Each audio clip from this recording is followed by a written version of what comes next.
আসসালামু আলাইকুম। বৃষ্টি ব্লগে আপনাদের সবাইকে স্বাগত জানাচ্ছি। যে যেখান থেকে এখন আমার ভিডিওটি দেখছেন, আশা করছি সবাই আল্লাহর রহমতে ভালো আছেন।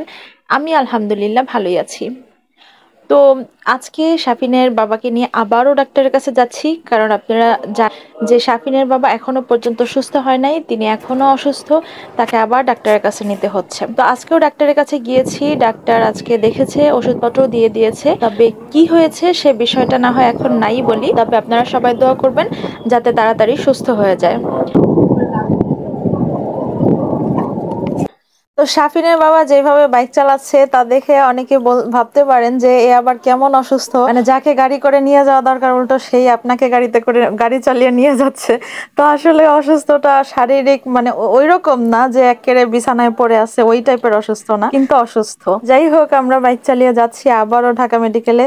তারপরে কি হয় না হয় সবকিছু বলবো নি আপনাদেরকে। তো আমি এটা তো গেল শাফিনের বাবার কথা। আমি আরেকটা বিষয় আপনাদের সাথে কিছু কথা বলতে চাই, সেটা হচ্ছে যে আমি ইদানিং, মানে এখন কারোর, মানে অনেক অনেক আপুদের ভিডিও দেখি দেখি না, অনেক আপুদের ভিডিও দেখা আমি বন্ধ করে দিয়েছি। হ্যাঁ, তো তারাও আমার ভিডিও দেখে না, যেহেতু আমি দেখি না তো তারাও আমারটা দেখবে না, এটাই স্বাভাবিক। তো আমি সবার ভিডিও দেখাই বন্ধ করে দিয়েছিলাম। এর মধ্যে থেকে কিছু কিছু আপু নিঃস্বার্থভাবে আমাকে ভালোবেসেছে, তারা আমার ভিডিও দেখে। তো হাতে গোনা 4-5টা আপুর ভিডিও ছাড়া বাদ বাকি কারোর ভিডিও আমি দেখি না। তো যেহেতু ওদের ভিডিও না দেখার পরে ওরা আমার ভিডিও দেখেছে, তো তাই ওদের ভিডিওগুলো আমি অবশ্যই দেখি এবং দেখব। আর বাদবাকিগুলোর ভিডিও আমি দেখতে পারবো না। তবে এক্ষেত্রে আমার ভিডিও ভালো না লাগলে আপনারা নাও দেখেন, কোনো সমস্যা নাই।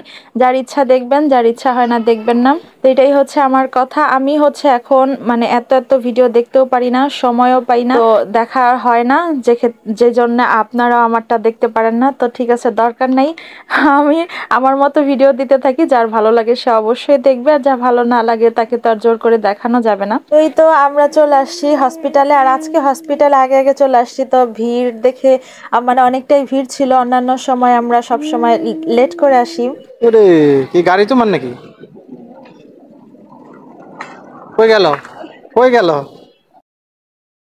সবসময় হচ্ছে মানে যখন ডাক্তার দেখানোর টাইম শেষের দিকে আমরা আসি, তখন আর কোনো জ্যাম থাকে না, ভিড় থাকে না, আমরা আরামসে দেখা চলে যাই। যেহেতু বাসার কাছেই হসপিটাল, আসতে আর সময় লাগে না, এর জন্য আমাদের একটু সুবিধা আর কি এখানে আসতে। তো যাই হোক, এখান থেকে এখন বাসায় চলে যাব। তো শাফিনের বাবা এখানে দুষ্টামি করছিল আমার সাথে গাড়ি নিয়ে। তো যাই হোক, এখন বাসার দিকে যাচ্ছি। তবে শাফিনের বাবা যে পরিমাণ অসুস্থ, তাতে অন্য কেউ হলে মনে হয় বিছানায় পড়ে থাকতো, কারণ হচ্ছে সে অনেক শক্ত, মানে অসুস্থকে অসুস্থ মনে করে না, নিজেকে অনেক স্ট্রং মনে করে, যে কারণে চলাফেরা করতে পারে। নাইলে মনের দিক থেকে যদি দুর্বল হয়ে যেত তাহলে হয়তো দেখা গেছে বিছানায় পড়ে থাকতো। তো মানসিক ভাবে সে অনেক শক্ত, আলহামদুলিল্লাহ। তো যাচ্ছিলাম আর ভিডিও করছিলাম, কারণ রাস্তাটা ফাঁকা ছিল আর খুব পরিষ্কার ছিল, খুব সুন্দর লাগছিল সেজন্য। আর আমার সাইডেই দেখা যাচ্ছে শহীদ মিনার, তো সেটাও আপনাদেরকে একটু যাওয়ার পথে দেখায় দিলাম। আমরা এখানে আবার আসবো একদিন, আমার খুব ভালো লেগেছে, খোলামেলা জায়গা। শাফিনেরও খুব ভালো লেগেছে, তো আবার একদিন ঘুরতে চলে আসবো। রাস্তাটা দেখতে পাচ্ছেন, খুবই ভালো লাগছিল, ভিডিও করতে মন চাচ্ছিল, মানে আর রোদ ছিল না, আর ঠান্ডা একটু শীতল হাওয়া, খুবই ভালো লাগছিল। যদিও এখন দুপুরের টাইম, রোদ ছিল না, খুব ভালো লাগছিল। আর শহীদ মিনারের সামনের রাস্তাটা একদম পরিষ্কার ঝকঝকা চকচকা, এটা তো আরো ভালো লাগছিল। আর এইদিকে দেখেন, এই যে হচ্ছে শেখ হাসিনা বার্ন ইউনিট, সেখানের শেখ হাসিনাকে আউট করে দেওয়া হয়েছে, মানে শেখ হাসিনার নামটাকে তুলে ফেলা হয়েছে, সেটাই আপনাদেরকে দেখাতে চাচ্ছিলাম, কিন্তু এত গ্যাঞ্জাম মাথার উপর দিয়ে যাচ্ছে যা শান্তি মতো দেখাতেই পারছি না। তো এই যে জাতীয় বার্ন ও প্লাস্টিক সার্জারি ইনস্টিটিউট, এইটাই হচ্ছে শেখ হাসিনা করে দিয়েছিল, মানে এটার উপরেই শেখ হাসিনার নামটা বড় করে লেখা ছিল, তো ওই লেখাটাকে তুলে ফেলা হয়েছে। তো যাই হোক, এই ইউনিটটা কিন্তু অনেক বড়, মানে এই বিল্ডিংটা অনেক বড়, অনেক বড়। আমি যাচ্ছিলাম আর পুরোটাই আপনাদেরকে ভিডিও করে দেখানোর চেষ্টা করছিলাম যে আসলে কত বড়। অনেক বড় একটা বিল্ডিং এটা। তো বাংলাদেশের অনেকেই হয়তো বা এটা দেখেছেন, হয়তো ভাবছেন যে এটা দেখানোর কি আছে।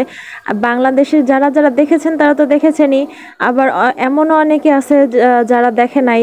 যেমন ধরেন হয়তো খবর টবরে সবাই দেখেছে, কেউ দেখে নাই তা না, তবে আমি একটু আমার মতো করে দেখাচ্ছি। তো খবর টবরে দেখলেও হয়তো বা এরকম ভাবে পুরোটা আপনাদেরকে দেখাইছে কিনা আমি জানি না, তা আমি পুরোটা দেখা দিলাম, এতে যারা দেখেন নাই তারা দেখে নিতে পারবেন, আর যারা দেখেছেন তারা তো দেখেছেনই। তো যাই হোক, ওখান থেকে আমরা বাসার কাছে চলে আসছি, আর আসার পরে দেখি ভ্যানের মধ্যে বাদাম বিক্রি করতেছিল, তারপরে অনেক কিছুই ছিল, পাস্তা টাস্তা, নুডলস, ডাল টাল। তো আমি হচ্ছে এখান থেকে বাদাম নিয়েছি, যাচ্ছি বাদাম বাসায় গিয়ে ভেজে খাবো সেটার জন্য।